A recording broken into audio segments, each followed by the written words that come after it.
ध्यान देंगे, हम लोग बात कर रहे हैं कलेक्टर करंट के इनस्टेबिलिटी के बारे में, स्टेबिलिटी के बारे में नहीं। यानी कि कलेक्टर करंट हमारा अनस्टेबल कैसे होगा। कलेक्टर करंट ही हमारा आउटपुट होता है और वो स्टेबल होना चाहिए। अगर अनस्टेबल होता है देन ये अच्छी बात नहीं। तो एक्चुअली क्या है कि कोई भी बीजेटी सर्किट है हमारा, है ना, कोई भी बीजेटी सर्किट में कलेक्टर करंट जो है वो सेल्फ वेरिएशन लेता है, यानी कि वो अपने आप वेरी करता है, can have the self variation. इसीलिए इसको कहा जाता है कि it is said to be unstable, यानी कि खुद से वेरी करते रहता है। तो जब खुद से वेरी करते रहे, जैसे आज आप यहाँ रह रहे हैं, कल वहाँ रह रहे हैं, परसों वहाँ रह रहे हैं, देन आपका स्टेबल जो है आप कहीं भी नहीं है। आप आज यहाँ कल वहाँ, आज आपका कुछ वैल्यू, कल आपका कुछ वैल्यू, परसों कुछ वैल्यू, आज आप कुछ बोल रहे हैं, कल कुछ बोल रहे हैं, परसों कुछ बोल रहे हैं, यानी कि you are in unstable condition.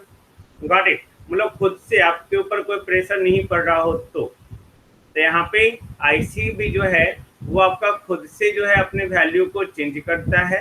Okay, खुद से वेरिएशन होता है, इसलिए हम इसको कहते हैं कि ये आईसी जो है वो अनस्टेबल होता है। बट आईसी जो है अनस्टेबल नहीं होना चाहिए, है ना। अब यहाँ पे क्यों होता है ऐसा। अब सोचो जो कलेक्टर करंट है हमारा IC equal to beta I B plus 1 plus beta I C B O है इक्वेशन ये। टेल मी, ये इक्वेशन हम लोग जानते हैं, है ना। तो इनस्टेबिलिटी जो कलेक्टर करंट में होता है, ओके, वो 3 कारण से होता है। ओके, पहला कारण क्या है। पहला कारण देखिए ध्यान से, वेरिएशन इन आईसीयू। आईसीयू मतलब आईसीबीओ। मैंने बोला था कि ये दोनों जो है लमसम इक्वल है, नहीं, ये दोनों एक ही चीज है। आईसीओ यानी कि आईसीबीओ। ओके, एंड यू नो कि जो रिवर्स सेचुरेशन करंट है वही लीकेज करंट है। Reverse saturation current of the collector junction that is ICU. Collector junction पे जो भी आपका रिवर्स में सेचुरेशन करंट, रिवर्स बायस करने पे, कलेक्टर जंक्शन को रिवर्स बायस करने पर जो भी करंट फ्लो करता है that is the reverse saturation current and that is ICO हम लोग बोल सकते हैं। और जब ये लीकेज करंट है, रिवर्स सेचुरेशन करंट है, तो वो टेम्परेचर पे डिपेंड करेगा। टेल मी, टेम्परेचर डिपेंडेंट होगा ना। जब टेम्परेचर डिपेंडेंट होगा तब सोचो, हम लोग जानते हैं कि टेम्परेचर अगर हम लोग 1 डिग्री सेल्सियस से इंक्रीज करेंगे तो वो कितना परसेंट से इंक्रीज करेगा। टेल मी, अगर 1/7, वेरी गुड सुन, है ना, 7% से इंक्रीज करेगा, यानी कि हम लोग इसको बोल सकते हैं okay D I C O with respect to D T equal to 7%, यानी कि 0.07। ओके, 0.07 पर डिग्री सेल्सियस। ओके, यहाँ पे आईसीओ जो है पर डिग्री सेल्सियस यहाँ पे बढ़ जाएगा, यानी कि अगर हम लोग टेम्परेचर को 10 डिग्री सी से इंक्रीज करेंगे तो आपका आईसीओ कितना वैल्यू से डबल हो जाएगा, कितना वैल्यू से हो जाएगा, उसका डबल हो जाएगा, है ना। आईसीओ डबल हो जाएगा for every 10 degree C rise in temperature, all of you know. नहीं, तो यहाँ पे ये टेम्परेचर पे डिपेंडेंट है, यानी कि आईसीओ जो है वो वैरी करेगा जैसे जैसे टेम्परेचर वैरी करेगा, है ना। जैसे जैसे टेम्परेचर वैरी करेगा तो आप सोचो, अगर आपका टेम्परेचर वैरी कर रहा है, टेम्परेचर अगर बढ़ रहा है तो आईसीयू आपका बढ़ेगा। अगर आईसीयू बढ़ रहा है यानी कि आईसीबीओ बढ़ रहा है, अगर ये बढ़ रहा है तो आईसीयू हमारा बढ़ेगा ऑटोमेटिकली।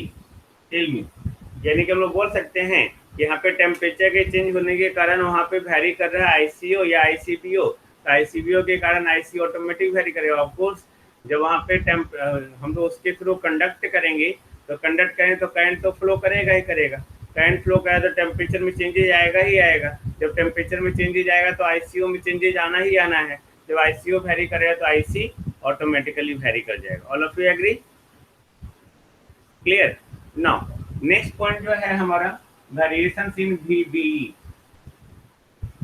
ओके, VBE के साथ वेरिएशन यानी कि base emitter voltage, base emitter voltage.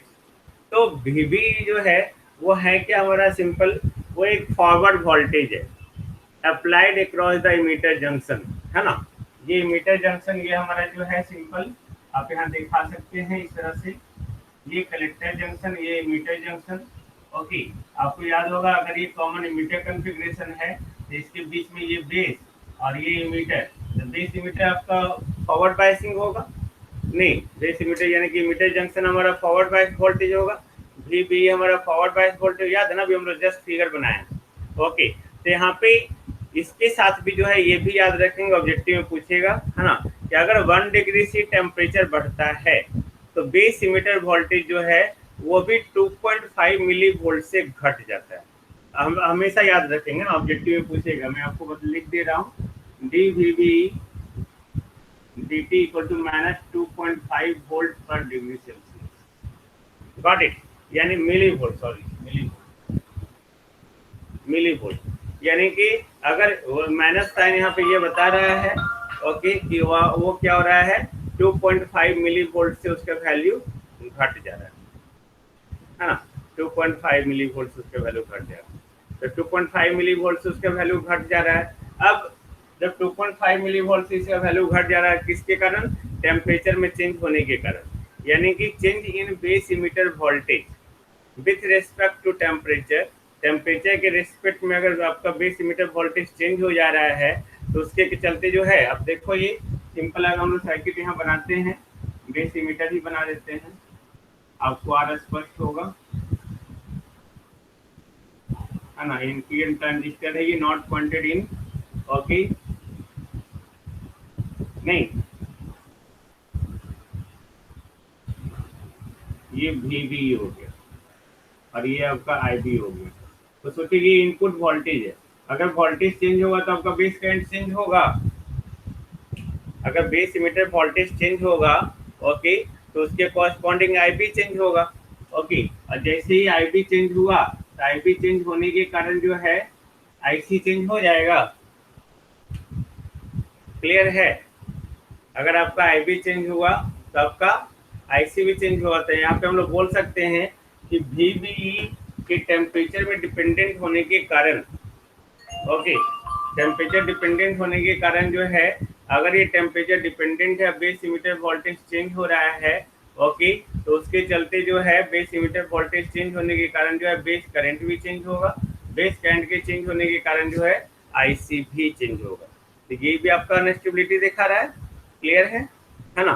तो ये हमारा जो है वेरिएशन इन VB, ये दूसरा हुआ ये, है ना, ये दूसरा हुआ। अब हम लोग बात करेंगे तीसरा, वेरिएशन इन बीटा, यहाँ बीटा का फंक्शन, ये तीसरा वेरिएशन इन बीटा, यानी कि कोई भी ट्रांजिस्टर है, ओके, कोई भी ट्रांजिस्टर का रिप्लेस करेंगे दूसरे ट्रांजिस्टर के द्वारा, ओके, तो बीटा का जो वैल्यू है वो वेरी करता है ऑलवेज, ओके, यानी कि प्रैक्टिकली जो है वो बहुत डिफिकल्ट है ये कोई भी दो ट्रांजिस्टर जिसका बीटा का वैल्यू सेम हो, क्योंकि वहाँ पे मैन्युफैक्चरिंग डिफेक्ट होगा, कुछ ना कुछ प्रॉब्लम होगा, ओके, तो याद रखेंगे कि practically it is very difficult to select two transistors of exactly same beta possible नहीं है ना, यानी कि कोई भी दो ट्रांजिस्टर लीजिएगा तो उसमें बीटा का वैल्यू कुछ चेंज मिलेगा ही मिलेगा।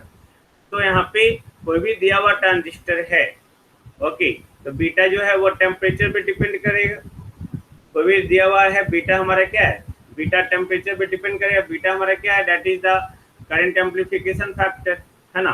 तो अगर वो हमारा बीटा उस पर डिपेंड कर रहा है, ओके, टेम्परेचर पे, तो बीटा पे, बीटा अगर टेम्परेचर पे डिपेंड कर रहा है तो बीटा पे हमारा IC चेंज डिपेंड कर रहा है, ओके, बीटा पे अगर IC डिपेंड कर रहा है, बीटा टेम्परेचर डिपेंडेंट, ये पता है ना कैसे होगा, ओके, ऑफकोर्स जैसे जैसे टेम्परेचर बढ़ेगा वैसे वैसे चार्ज कैरियर बढ़ेगा, वैसे वैसे जो है उसको वेलोसिटी मिलेगा, एनर्जी मिलेगा, जैसे जैसे उसको एनर्जी मिलेगा उतना ज़्यादा फास्ट जो है आपका चार्ज कैरियर इमीटर से कलेक्टर की हो जाएगा, गॉट इट, जितना इमीटर से कलेक्टर की हो जाएगा वैसे वैसे जो है आपका टेम्परेचर बढ़ेगा तो आपका बीटा ये बढ़ेगा with the increase in temperature.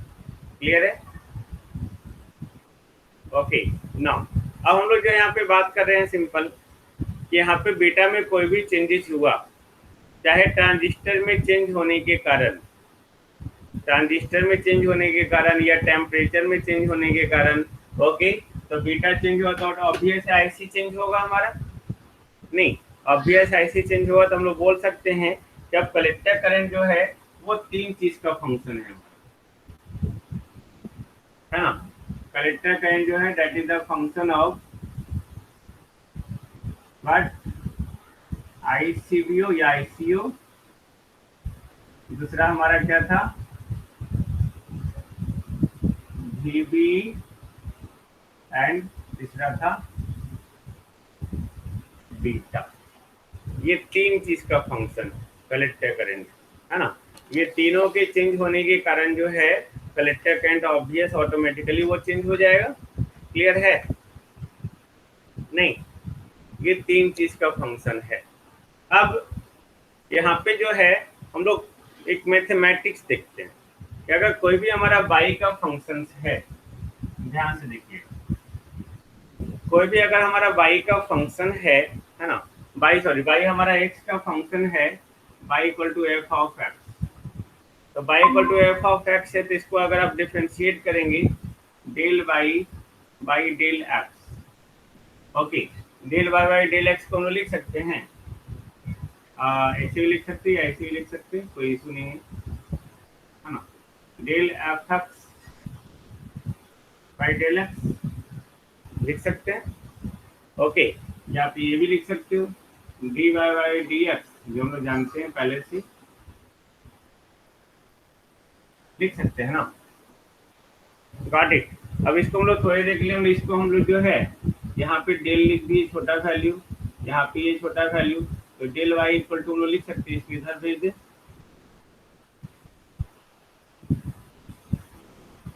लिख सकते हैं, डेल भी लिख सकते हैं।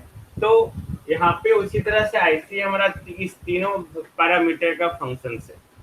तो इस आईसी में changes del IC equal to हम लोग लिख सकते हैं, ये जो अगर हम लोग डिफ्रेंशिएट करें, ओके, डेल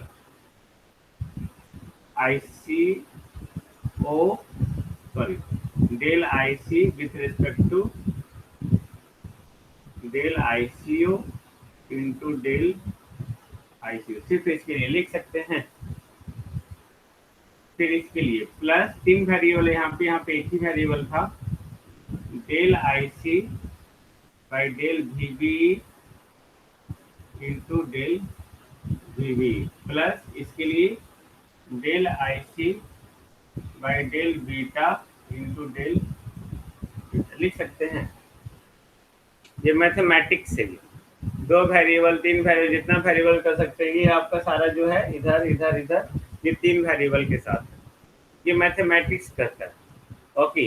अब हम लोग इसी को जो है यहाँ पे स्टेबिलिटी फैक्टर करते हैं, ये एक स्टेबिलिटी फैक्टर है, स्टेबिलिटी फैक्टर है, ये नाम हम लोग दे रहे हैं ना, डेल आईसी इक्वल टू देखिएगा S into del ICO plus S dash del VB plus H double dash del beta,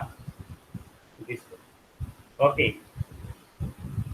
यहाँ पे जो एस है, एस डैश है और एस डबल डैश है, that is called stability factor, okay. ये S जो है इसके बराबर, ये एस डैश इसके बराबर, ये एस डबल डैश इसके बराबर, जो घेरा हुआ, यानी कि एस इक्वल टू आपको आगे काम देगा ये del IC by del ICO, stability factor ये भी स्टेबिलिटी फैक्टर, ये भी स्टेबिलिटी फैक्टर, ओके। तो यहाँ पे हम लोग ये मैथमेटिक्स है, इसमें कुछ दिमाग नहीं लगाना, ये मैथमेटिक्स है। तो यानी कि आईसी को अगर स्टेबल रखना है, ओके, अगर आईसी को स्टेबल रखना है, तो आईसी को स्टेबल रखने का मतलब क्या है कि इस डेल आईसी क्या है, चेंज इन आईसी। तो चेंज इन आईसी, अगर आईसी स्टेबल, यानी कि अगर हम स्टेबल हैं, ओके, हम स्टेबल है यानी कि हमारा जॉब फिक्स है, घर फिक्स है, सब चीज फिक्स है, नौकरी फिक्स है, ओके। तो अगर आईसी को स्टेबल रखना है तो उसी तरह आईसी भी फिक्स होना चाहिए, यानी कि आईसी में वेरिएशन ज्यादा नहीं होना चाहिए, है ना। आईसी में वेरिएशन नहीं होना चाहिए, यानी कि ये जो डेल आईसी है इसका वैल्यू जो है, ओके, जितना छोटा से छोटा हो उतना अच्छा हो, गॉट इट। यानी कि IC for IC two remain stable, IC को स्टेबल होने के लिए जो आपका डेल आईसी होना चाहिए, यानी कि चेंज इन कलेक्टर करंट होना चाहिए, वो जहां तक संभव हो क्या होना चाहिए, स्मॉल होना चाहिए। Got it? यानी कि स्टेबिलिटी फैक्टर का वैल्यू जो होना चाहिए वो हमेशा क्या होना चाहिए? स्मॉल होना चाहिए। ऑफ कोर्स ओके, ये स्टेबिलिटी फैक्टर ये भी जितना छोटा रहेगा वो इतना छोटा रहेगा। ये नहीं, जितना कम इसमें चेंजेज होगा, जितना कम से कम चेंजेज होगा उतना कम से कम इसका भी वैल्यू चेंजेज होगा। जितना कम से कम इसका वैल्यू चेंज होगा यानी कि आईसी जो है उतना ज़्यादा स्टेबल हो सकता है।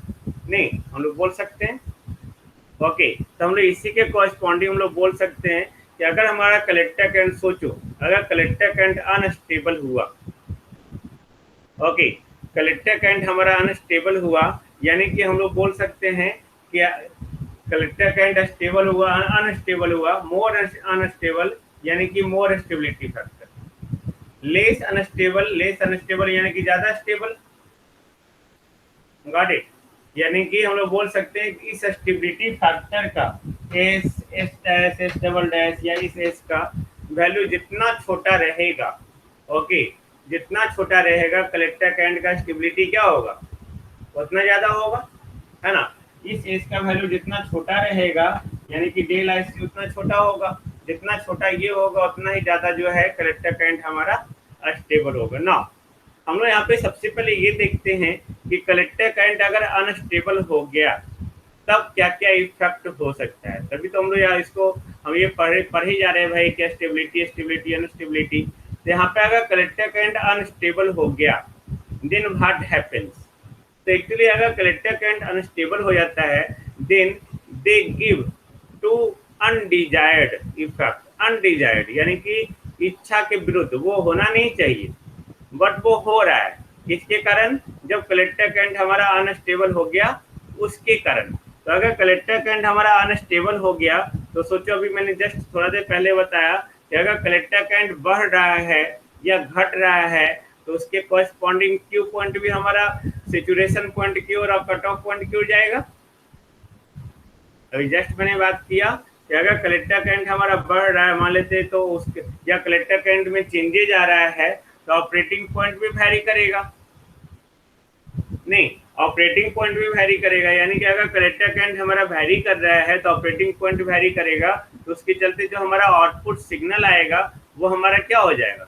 डिस्टॉर्टेड हो जाएगा, है ना। यानी कि सेम वेव नहीं मिलेगा, क्लिप क्लिप करके मिलेगा। Got it? तो ये सबसे पहले ये अनडिजायर्ड इफेक्ट हुआ। ओके, कि अगर हमारा कलेक्टर करंट अनस्टेबल हुआ या उसमें चेंजेज आया तो क्यू पॉइंट में भी चेंजेज आएगा, उसमें वेरिएशन आएगा यानी कि एम्पलीफायर का जो आउटपुट सिग्नल है वो हमारा क्या हो जाएगा? डिस्टॉर्ट हो जाएगा। क्लियर है ना। यानी कि अब आप सोचो कि ऑपरेटिंग पॉइंट जो है इन एक्सट्रीम केसेस मतलब कि आपका जो है अगर मान लेते हैं आईसी का वैल्यू बढ़ते जा रहा है बढ़ते जा रहा है बढ़ते जा रहा है, तभी मैंने कैरेक्टरिस्टिक्स में दिखाया अगर आपका आईसी का वैल्यू बढ़ते जाएगा तो ये जो आपका कलेक्टर करंट ये अगर सेचुरेशन पॉइंट है तो क्यू पॉइंट कहाँ चला जाएगा? सेचुरेशन पॉइंट की ओर। नहीं, अगर आईसी बढ़ रहा है तो क्यू पॉइंट भी बढ़ेगा ना, तो वो क्यू पॉइंट कहाँ चला गया? सेचुरेशन पॉइंट की ओर। और जब वो सेचुरेशन पॉइंट से आगे बढ़ जाएगा आईसी के और बढ़ाने के कारण तो क्या ट्रांजिस्टर एम्पलीफायर की तरह वर्क कर पाएगा? नहीं, क्योंकि अब ये क्यू पॉइंट जो है एक्टिव रीजन से हट के ये चला गया सेचुरेशन रीजन में, है ना।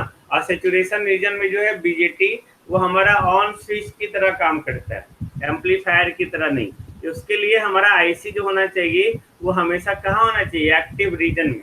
यानी कि आईसी में वेरिएशन अगर हो रहा है तो इतना ही वेरिएशन हो सो डैट कि वो आईसी हमारा हमेशा क्या होना चाहिए? एक्टिव रीजन में, सो डैट कि अगर वो एक्टिव रीजन में रहा ओके तो उसके कॉरस्पॉन्डिंग जो है वो हमेशा बीजेटी क्या करेगा? एम्पलीफायर की तरह वर्क करेगा। क्लियर है? क्लियर है ना। तो यहाँ पे इन एक्सट्रीम केसेस बोलते हैं, एक्सट्रीम केस हम लोग बहुत ज्यादा केसेस हो गया तो ऑपरेटिंग पॉइंट हो सकता है वो सेचुरेशन में चला जाए या ऑपरेटिंग पॉइंट हो सकता है कट ऑफ की तरफ चला जाए। जब आईसी का वैल्यू बहुत ज्यादा घट जाएगा तो आईसी का वैल्यू बहुत ज्यादा बढ़ गया तो सिचुएशन रीजन में आ जाएगा। आईसी का वैल्यू बहुत ज्यादा घट गया तो क्यू पॉइंट कहाँ चला जाएगा? कट ऑफ रीजन में। और इन दोनों रीजन में जो है ट्रांजिस्टर हमारा एम्पलीफायर की तरह वर्क नहीं करेगा। क्लियर है? आई थिंक नो प्रॉब्लम, नहीं ना। दूसरा हमारा जो होता है, ओके, ये पहला प्रॉब्लम हुआ कब, जब आईसी हमारा अनस्टेबल हो गया तब, ओके। तो उसमें क्या हो गया, ट्रांजिस्टर हमारा जो है एम्पलीफायर की तरह वर्क नहीं कर पाएगा, ओके। दूसरा हमारा होता है थर्मल रन अवे।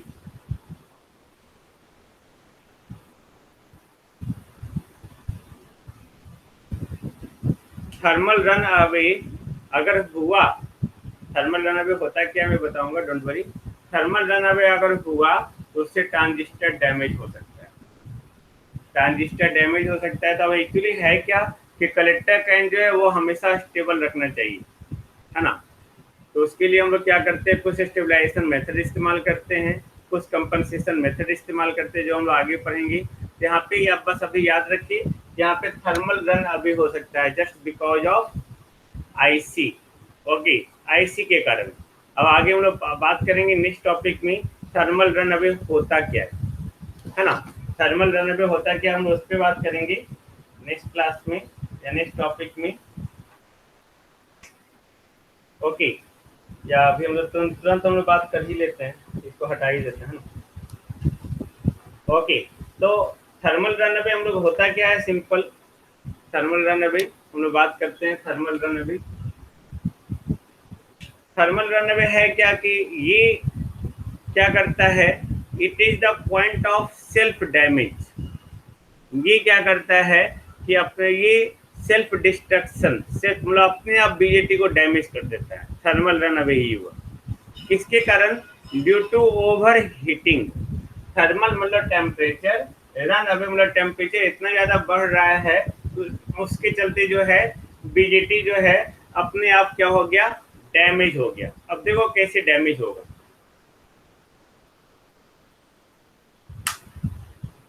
यानी कि यहाँ पे क्या हो रहा है, सिंपल कि due to over heating, okay. Of course collector current जो है वो हमारा टेम्परेचर डिपेंडेंट है ना। अभी मैंने देखा है कलेक्टर करंट जो है आपका जो है आईसीओ वीबीई बीटा पे डिपेंड कर रहा है ना। तो IC IC collector current ICO पे डिपेंड कर रहा है। तो सोचो अगर टेम्परेचर बढ़ा तो आईसीओ बढ़ेगा, आईसीओ बढ़ेगा तो आईसी भी बढ़ेगा, नहीं, आईसी बढ़ेगा। अब आईसी बढ़ेगा, ओके। तो आईसी बढ़ने के कारण क्या होगा, आईसी बढ़ना यानी कि करंट बढ़ना। तो करंट बढ़ने के कारण जो है, कहीं भी अगर करंट बढ़ रहा है तो उससे फिर टेम्परेचर बढ़ेगा, यानी कि इस आईसी के बढ़ने के कारण जो है टेम्परेचर एट कलेक्टर जंक्शन वो बढ़ जाएगा। आईसी के बढ़ने का ऑफकोर्स कहीं भी अगर करंट बढ़ रहा है तो उसके चलते हीटिंग इफेक्ट होगा, जब हीटिंग इफेक्ट होगा तो उसके चलते टेम्परेचर बढ़ेगा। अब सोचो फिर से टेम्परेचर बढ़ गया, जब टेम्परेचर फिर से बढ़ गया तब फिर ये लूप फिर से चलना शुरू हो जाएगा, नहीं। तो ये टेम्परेचर बढ़ा, फिर आईसीओ बढ़ा, फिर आईसी बढ़ा, फिर कलेक्टर जंक्शन का टेम्परेचर बढ़ेगा, तो फिर आपका ये लूप चलते जाएगा। ये लूप अगर चलते गया यानी कि एबव साइकिल जो है वो रिपीट होते गया, रिपीट होते गया, तो बीजेटी क्या हो जाएगा, डैमेज हो जाएगा। किसके कारण, बहुत ज़्यादा हीटिंग होने के कारण। This is a thermal run away, clear है। इसी को हम लोग थर्मल रन अवे करते हैं, है ना। अब यहाँ पे है क्या कि थर्मल रन अवे जो है जनरली पावर एम्पलीफायर में होता है, जनरली। आगे पढ़ेंगे पावर एम्पलीफायर नेक्स्ट सेमेस्टर में, अभी हम लोग एम्पलीफायर पढ़ रहे हैं। पावर एम्पलीफायर जहाँ पे बहुत ज़्यादा पावर हो, बहुत ज़्यादा हीटिंग इफेक्ट हो, तो वहाँ पे कलेक्टर करंट जो है हम लोग एम्पियर में मीजर करते हैं, वोल्टेज को हम लोग मीजर करते हैं 0.1 वोल्ट, 0.2 वोल्ट, लाइक दैट, है ना। तो ये थर्मल रन अवे है। थर्मल रन अवे को हम लोग सेकेंडरी ब्रेकडाउन भी बोलते हैं।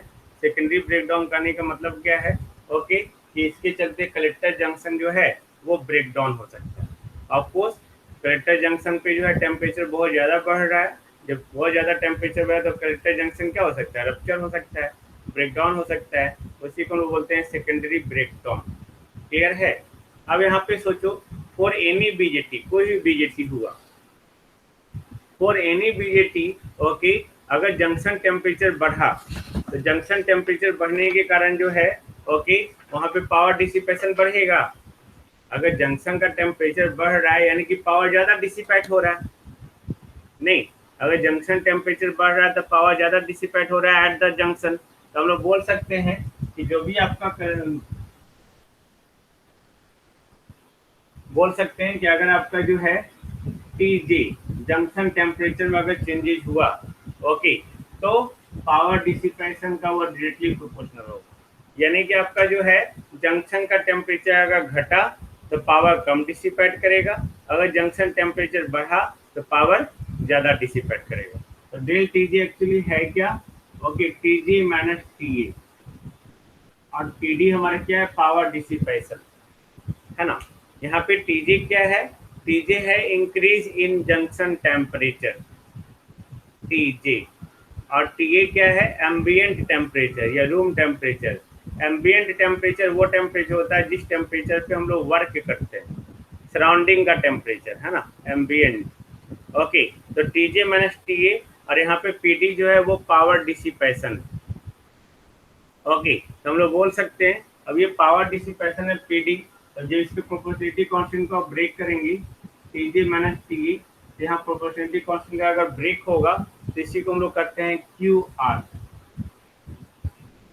Into P D. Okay, Q R क्या है? इसको हम लोग करते हैं thermal resistance,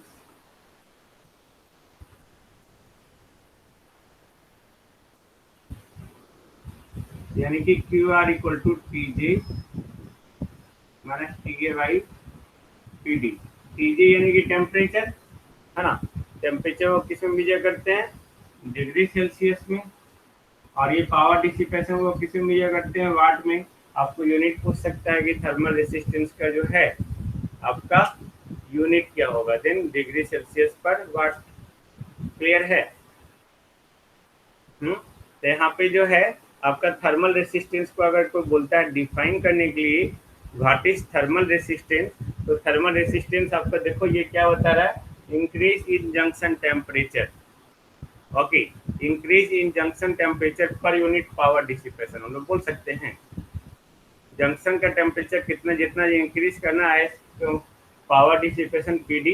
okay, that is the thermal resistance. तो जनरली नॉर्मल अगर ट्रांजिस्टर है तो उसमें क्यू आर का जो वैल्यू होता है वो 100 डिग्री सेल्सियस पर वाट होता है, यानी कि पर वाट जो है 100 डिग्री सेल्सियस टेम्परेचर बढ़ सकता है। वही अगर पावर ट्रांजिस्टर होगा तो उसका क्यू आर का वैल्यू होगा 0.2 डिग्री सेल्सियस पर वाट। ये सब कुछ डेटा है, आप याद रखिए ना याद रखिए कोई अंतर नहीं पड़ता है। अब तो बताओ बीजेटी के लिए थर्मल रनअवे अच्छा है या खराब है?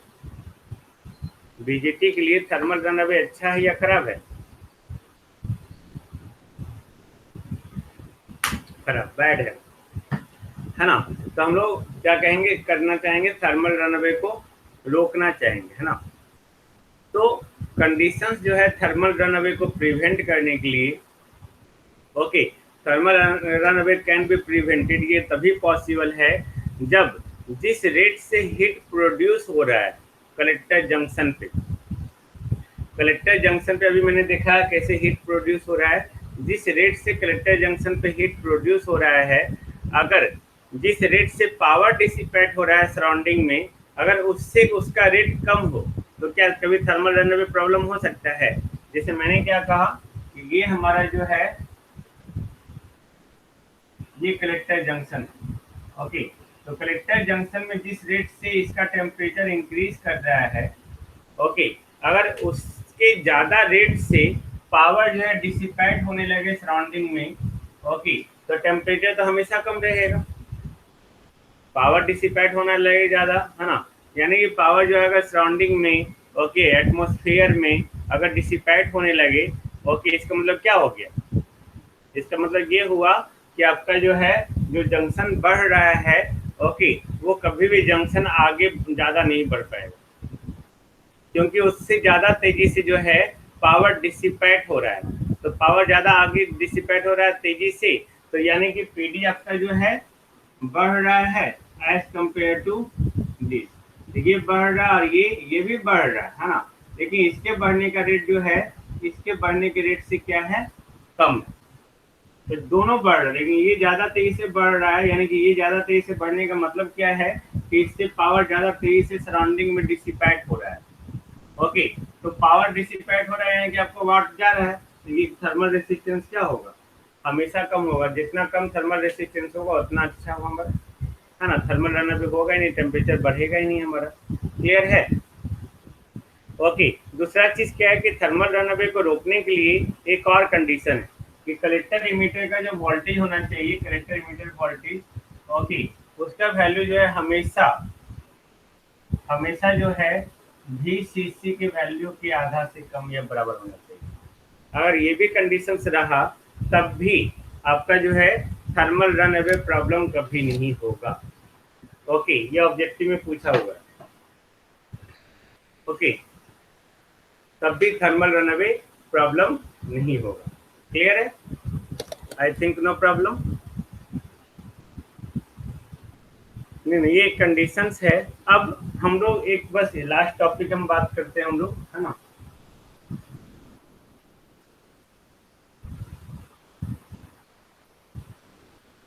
लास्ट टॉपिक क्या है हमारा, स्टेबिलिटी फैक्टर।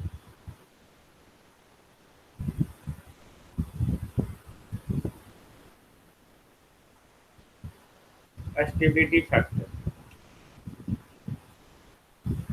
एस, ओरिजिनली जो है स्टेबिलिटी फैक्टर जो मेजर करते हैं हमेशा लीकेज करंट के रिस्पेक्ट में मेजर करते हैं, यानी कि स्टेबिलिटी फैक्टर को हम लोग बोल सकते हैं, जिसको हम लोग दिखाए थे del I C by del I C U. Clear, that is the stability factor. सोचो I C equal to beta I B plus one plus beta I C, ये है ना फॉर्मूला हमारे पास। हम्म, अब अगर ट्रांजिस्टर दिया हुआ है तो बीटा भी हमारा क्या होगा, कांस्टेंट होगा। तो इसको हम लोग डिफ्रेंशिएट कर रहे हैं with respect to I C, differentiate with respect to I C. तो ये one beta constant D I by D I C. Clear, या डेल भी लिख सकते हैं आप, plus one plus beta del I C by del I C लिख सकते हैं हम लोग। चलिए, तो ये इधर चला गया वन माइनस, ये इक्वल हो गया, है ना। तो del I C by del I C this one, one minus sorry, ये इधर चला गया, ये इधर आया, तो one plus beta divided by one minus beta del I V by del I लिख सकते हैं हम लोग। चलिए, this is a very important formula, this is the stability factor, है ना। Del I B by del I C वो हमेशा जीरो। अब सोचो स्टेबिलिटी फैक्टर हमारा कम से कम होना चाहिए, है ना। तो कम से कम होना चाहिए, तो यहाँ पे जो del I B by del I C है वो जीरो और हमेशा माइनस वन के बीच में जाएगा। ये मैक्सिमम कब होगा, इस मैक्सिमम कब होगा, जब इसका वैल्यू जीरो हो जाए, है ना। ये जब जीरो हो जाएगा del I B by del I C जब जीरो हो जाएगा, तो ये जीरो, तो वन माइनस जीरो जीरो, तो ये मैक्सिमम हो गया, यानी कि स्टेबिलिटी फैक्टर का मैक्सिमम वैल्यू ये हो गया। ये भी ऑब्जेक्टिव में पूछिएगा, maximum value of stability factor that is given by one plus beta. और ये मिनिमम कब होगा, ओके, जब ये जो है वन प्लस बीटा, देखो one plus beta by one minus beta, अगर इसका वैल्यू माइनस वन हो जाए तो माइनस माइनस प्लस वन, तो ये कैंसिल हो गया, यानी कि स्टेबिलिटी फैक्टर वन हो जाएगा। तो अगर आपका जो है del I by del I C जो है जीरो और माइनस वन के बीच में अगर लाई करेगा, तो स्टेबिलिटी फैक्टर जो है वो वन और वन प्लस बीटा के बीच में लाई करेगा। क्लियर, यानी कि फॉर एनी बीजेटी सर्किट जो है del I by del I C वो हमेशा जीरो और माइनस वन के बीच में होना चाहिए। तो उसके कॉरस्पॉन्डिंग जो है स्टेबिलिटी फैक्टर वो हमेशा वन और वन प्लस बीटा के बीच में लाई करेगा, है ना। तो आइडियली जो होना चाहिए स्टेबिलिटी फैक्टर वो वन होना चाहिए, आइडियल कंडीशन वन होना चाहिए for the greater stability in IC. Got it. और स्टेबिलिटी फैक्टर का मैक्सिमम वैल्यू कितना हो गया, 1 plus beta. I think no problem.